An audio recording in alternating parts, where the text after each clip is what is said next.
এই সূচনা লগ্নের ম্যাচটি নাগেরহাট মোবাইল কেন্দ্রের মাঠে অনুষ্ঠিত হয়েছে। বাবুল আহমেদ তার চেষ্টা করেছিলেন মাসুমকে, বলতে এখন মধ্যে মাঠে বাবুল আহমেদ দিয়েছেন জরুন দেওয়ানকে। জরুন দেওয়ান এখনো নিজের কাছে রাখার চেষ্টা দিয়েছিলেন মাসুমের উদ্দেশ্যে, সঠিকভাবে ফেলতে পারেননি, এজন্য ধন্যবাদ।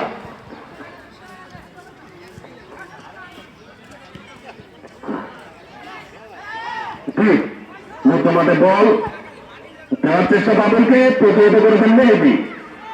বল লিজেন্ডের অনুকূলে ঠিক দুইটা বাচ্চা করে উঠে এগিয়েছেন, দেওয়ার চেষ্টা বাবুলকে, গোল পাস, বলটি চলে গেল ফাহিম, গোল হান্টারের পক্ষ থেকে দিয়েছেন আবুল কালাম। আমাদের এলাকার সম্মানিত যারা মুরব্বী আছেন, মুরব্বী কেরাম, আপনারা স্টেজে চলে আসুন।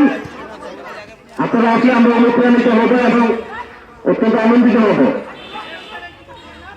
গোল হান্টারের হাসান এগিয়ে যাওয়ার চেষ্টা, কিন্তু